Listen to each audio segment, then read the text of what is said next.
જય શ્રી કૃષ્ણ। આપણે કિચનમાં આજે બનાવવાના છીએ આપણે ભરેલા રીંગણનું શાક। તેના માટે આપણે શું જોશે તે આપણે લઈ લઈએ। તો એના માટે મેં સૌથી પહેલાં જે આ ટાઈપના માર્કેટમાં બહાર મળે છે બજારમાં એ ટાઈપના ગ્રીન કલરના રીંગણ લઈ લીધા છે, સ્મોલ સાઇઝના, અને તેને આ રીતે 4 ભાગમાં કટ કરી દીધા છે।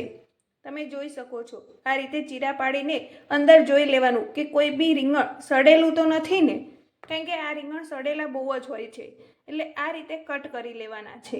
ત્યારબાદ એને અંદર જે મસાલો ભરવાનો હોય તેના માટે મેં અહીંયા ચણાનો લોટ લીધેલો છે, જે તમારા ઘરમાં અવેલેબલ હોય તે તમે લઈ શકો છો। અહીંયા તેની સાથે મેં જોઈ શકો છો ખાંડ અને મીઠું લીધું છે, મીઠું તમારા સ્વાદ અનુસાર લઈ શકો છો।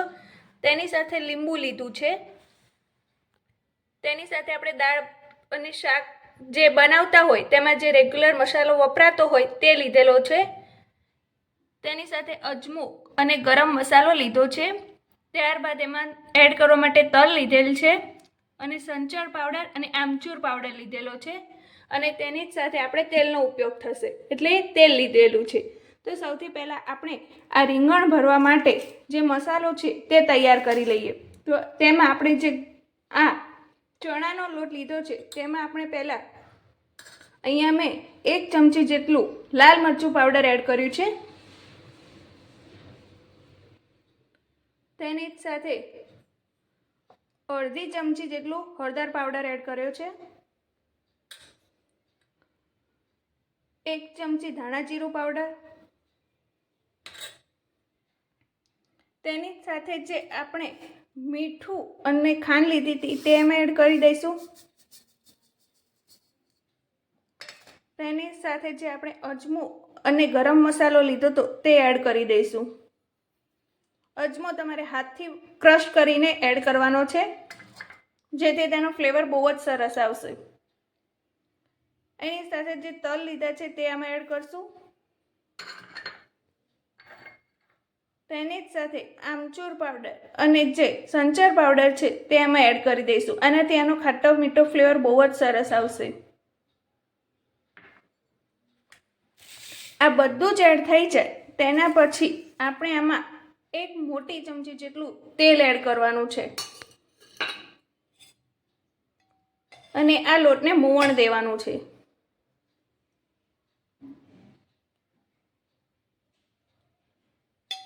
આ પ્રોસેસ થઈ જાય પછી આમાં જે આપણે લીંબુ છે એને બી કાઢીને મેં રાખ્યા છે, એને 1 ચમચી જેટલું 2-3 ટીપા જેટલું એડ કરવાનું છે, જેથી આનો ફ્લેવર બહુ જ સરસ આવશે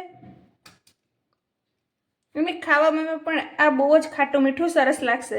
હવે આ લોટ છે તેને આપણે તેલ સાથે મિક્સ કરી લઈએ। તમે પણ આ બધો મસાલો સારી રીતે મિક્સ કરી લો।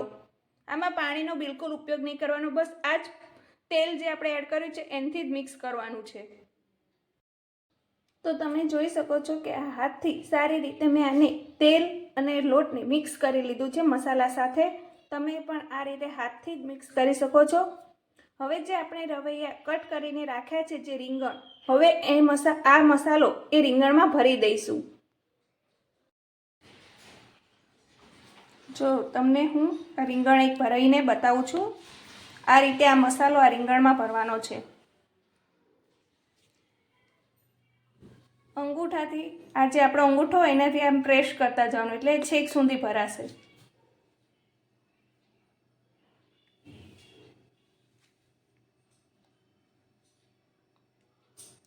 આ જ રીતે આખા રીંગણને આવી રીતે આપણા જે ચણાનો લોટ તૈયાર કર્યો છે એનાથી ભરી લેવાનું છે।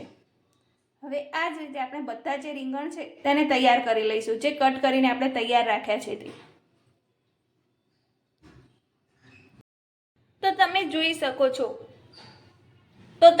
શકો છો કે આપણા બધા જ જે રીંગણ છે તે આ ચણાના લોટથી હવે ભરાઈ ગયા છે। તો હવે આપણે તેનો સરસ મજાનો વઘાર કરી લઈશું। તો આપણો જે ચણાનો લોટ છે તે ભરતી સમયે આટલો વધ્યો છે, તો હવે તેને આપણે સાઈડમાં મૂકી દઈશું। જ્યારે આપણું શાક ચડી જાય ત્યારે તે ચણાનો લોટ આમાં આપણે એડ કરીશું।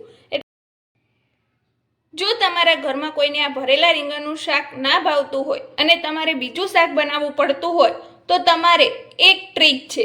તેના માટે તમે જે આ ઘરમાં રહેલા બટેકા હોય છે તેને આ રીતે સ્લાઇસમાં કટ કરી દો અને જ્યારે તમે આ શાક બનાવો ત્યારે જ આ બટેકાને પણ એડ કરી દો. એટલે તમારું એક જ શાકમાં 2 શાક બની જશે અને તમારા ઘરમાં જેને રીંગણ ના ભાવે તે આ બટેકા પણ ખાઈ શકે છે. આ બટેકાની સાથે તમે જે વઢવાણિયા મરચાં જે આવે છે તેને પણ આ રીતે ચણાના લોટથી જ આ તમે જે ટાઈપથી ચણાનો લોટ બાંધ્યો એ જ ટાઈપથી તમે એ ચણાનો લોટ ભરીને એ મરચાં પણ સાઈડમાં તળી શકો છો. એટલે એક જ શાકમાં આપણી 3 વસ્તુ તૈયાર થશે: ભરેલા રીંગણનું શાક, ભરેલા મરચાંનું શાક અને સાથે બટેકાનું શાક. તમારે વધારે મહેનત બી નહીં કરવી પડે, એક જ શાકમાં 3 શાક તૈયાર. જોયું ને આ કમાલ? તો તમે પણ આ ટ્રીકથી એકવાર શાક બનાવીને જરૂરથી ટ્રાય કરજો. તો ચલો આપણે સૌથી પહેલા જાડા તળિયાવાળું વાસણ ગરમ કરવા મૂકી દઈએ અને આમાં આપણે તેલનું પ્રમાણ સારા પ્રમાણમાં લેવાનું છે. જે રેગ્યુલર શાક લેતા હોય એના કરતાં પણ વધારે તેલ આમાં યુઝ થશે. તો એના માટે આપણે પહેલાં જાડા તળિયાવાળું વાસણ મૂકી દઈએ ગેસ ઉપર ગરમ કરવા. તો તમે જોઈ શકો છો મેં અહીંયા જાડા તળિયાવાળું વાસણ જે છે તે ગરમ કરવા મૂકી દીધું છે. એની જ સાથે આમાં 3 મોટી જેટલી ચમચી જેટલું તેલ ઉમેર્યું છે. આમાં હવે આપણે વઘાર કરવા માટે શું જોઈશે તે જોઈ લઈએ આ તેલ ગરમ થાય ત્યાં સુધી. તો તેની સાથે મેં અહીંયા આદુ, લસણ, મરચાંની આ રીતે પેસ્ટ તૈયાર કરી લીધી છે. આને મેં ખાંડીને લીધું છે ખાયણીમાં. તમે એ રીતે લેશો તો એને ફ્લેવર બહુ જ સરસ આવશે. તમે મિક્સચરમાં પણ ક્રશ કરી શકો છો. તેની જ સાથે અહીંયા 3 ફ્રેશ લીમડાના પાન લીધેલા છે. તેની જ સાથે આપણે જે રેગ્યુલર દાળ અને શાકનો વઘાર કરતા હોય અને જે મસાલા વપરાતા હોય તે જ અહીંયા મેં લીધા છે. જેમાં છે જીરું, ધાણા જીરું, હળદર પાવડર, મરચું પાવડર, રાઈ.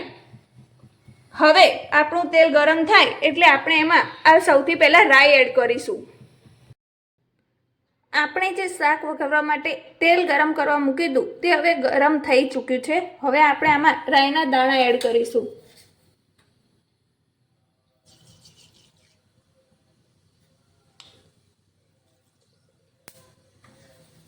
તેની જ સાથે આપણે જીરું પણ એડ કરી દઈશું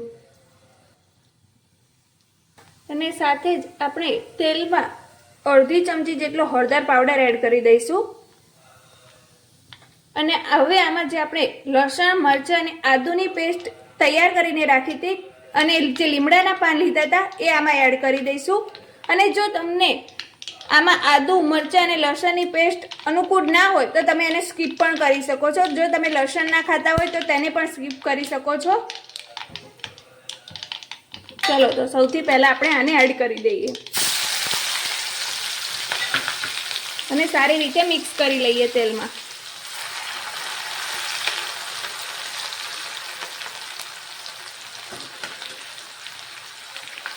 અને 2 જ મિનિટ રહેવા દઈશું જેથી એનો કાચો સ્વાદ હોય તે વયો જાય લસણનો.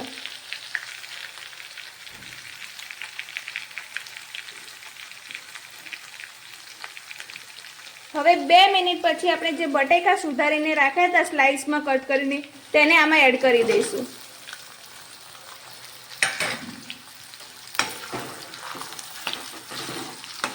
અને આ જ રીતે આને 2 મિનિટ સુધી રહેવા દઈશું.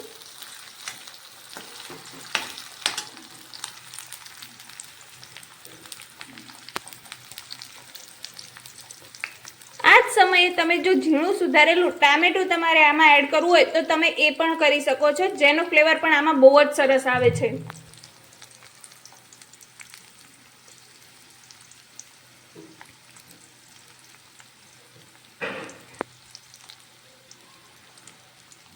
હવે એની જ સાથે આપણે જે બટેકા ઉમેર્યા છે એના ભાગનું મરચું, ધાણા જીરું, મીઠું અને ખાંડ ઉમેરશું.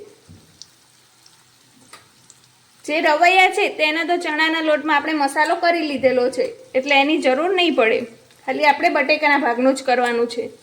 અને તમારે જે મીઠું મરચું છે એ તમારા સ્વાદ પ્રમાણે ઓછું વધારે કરી શકો છો. જો તમારા ઘરમાં મીઠું વધારે પસંદ હોય તો વધારે ઉમેરો, ઓછું પસંદ હોય તો ઓછું ઉમેરી શકો છો. એ જ રીતે મરચું પણ તમે વધારે ખાતા હોય, તીખું વધારે, તો એ રીતે એડ કરી શકો છો. ઓલરેડી આપણે આમાં લીલું મરચું એડ કર્યું છે એટલે બને ત્યાં સુધી લાલ મરચું ઓછું એડ કરવું. હવે આને સારી રીતે મિક્સ કરી લઈએ અને આ જ રીતે એને 2 મિનિટ સુધી થવા દઈએ. હવે 2 મિનિટ પછી તમે જોશો તો આપણા જે બટેકા છે એ એકદમ સોફ્ટ થઈ ગયા છે, તેલ સાથે અને મસાલા સાથે બહુ જ સરસ રીતે મિક્સ થઈ ગયા છે. તમે જો આ રીતે બટેકાને ચેડવશો તો આની ફ્લેવર બહુ જ સરસ આવશે. જો એની જાતે જ એ તૂટી જાય છે, વચ્ચેથી 2 ભાગ થઈ જાય છે, તમે જોઈ શકો છો સારી રીતે. આમાં બિલકુલ પણ પાણી ઉમેર્યું નથી મેં અને આને ખુલ્લું જ ચેડવા દીધું હતું. એના ઉપર બિલકુલ ઢાંકણ ઢાંક્યું નહોતું. જો આપણા બટેકા પણ હવે સોફ્ટ થઈ ગયા છે. હવે જ આપણે જે રીંગણ ભરીને રાખ્યા હતા તે 1 બાય 1 આમાં એડ કરી દઈશું, 1 બાય 1 એડ કરી દઈશું. જો આપણા જે રીંગણ છે તેને આ રીતે મૂકવાના છે અને એની આ સાઈડમાંથી જે તેલ છૂટું પડ્યું છે તે આની ઉપર આ રીતે એડ કરી દેવાનું છે ચમચાથી લઈને, જેથી જે આપણો મસાલો છે તે બહાર નહીં નીકળી જાય રીંગણમાંથી.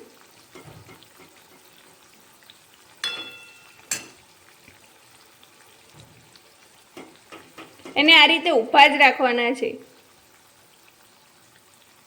જો આ રીતે ઉપરથી ચમચાથી તેલ એડ કરવાનું છે.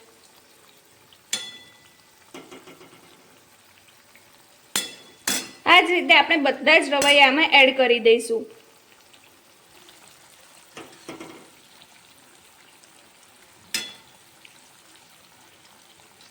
આ રીતે જે આપણું શાકમાંથી તેલ છૂટું પડ્યું છે તે જ હું એમાં એડ કરું છું, કોઈ બીજું એડ નથી કર્યું તેલ. આ રીતે આપણે ઉપર ચમચાથી લઈને બધા જ રવૈયા ઉપર એડ કરી દઈશું.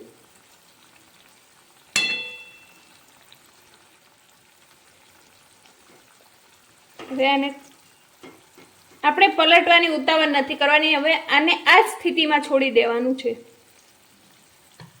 જેથી તમારો મસાલો બહાર ના નીકળી જાય. હવે અહીંયા મેં છે ને 1 કપ જેટલું પાણી ગરમ કરીને રાખ્યું છે તે આપણે એમાં એડ કરી દઈશું, જેથી જે રીંગણમાં આપણો મસાલો જે ચણાનો ભરેલો છે તે ચણાનો મસાલો સારી રીતે ચડી જાય. હવે આને 10 મિનિટ સુધી આ જ સ્થિતિમાં રહેવા દેવાનું છે અને વચ્ચે વચ્ચે થોડીક વાર એને હળવા હાથે આ રીતે પલટાવવાનું છે, આ રીતે, એટલે નીચે ચોંટી ના જાય.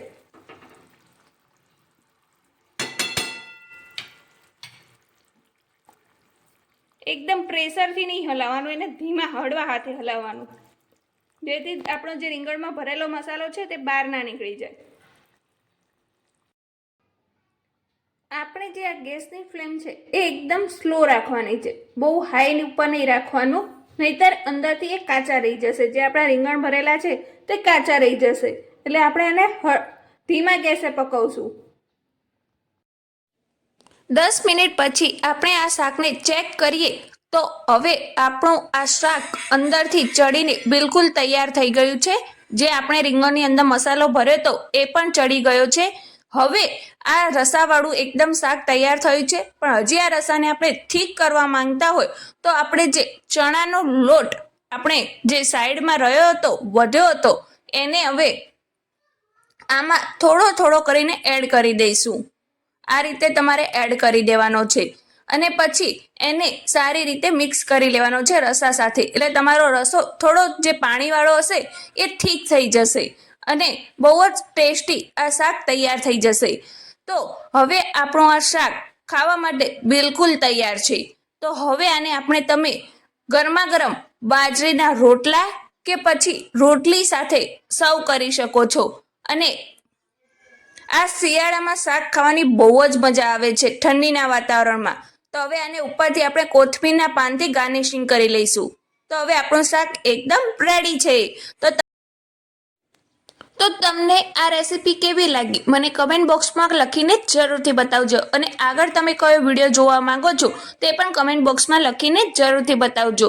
અને હજી સુધી તમે આ ચેનલને સબસ્ક્રાઈબ ના કરી હોય તો વી આર ક્રેઝી ચેનલને સબસ્ક્રાઈબ જરૂર કરી દો અને સાથે નીચે આપેલા બેલ આઇકનને પણ જરૂરથી પ્રેસ કરી દો, જેથી હું જ્યારે વિડીયો અપલોડ કરું તો એ વિડીયોની નોટિફિકેશન તમારા સુધી પહેલાં પહોંચે. તો ચલો હવે મળીએ આપણે નેક્સ્ટ વિડીયોમાં. ત્યાં સુધી બાય બાય, ટેક કેર.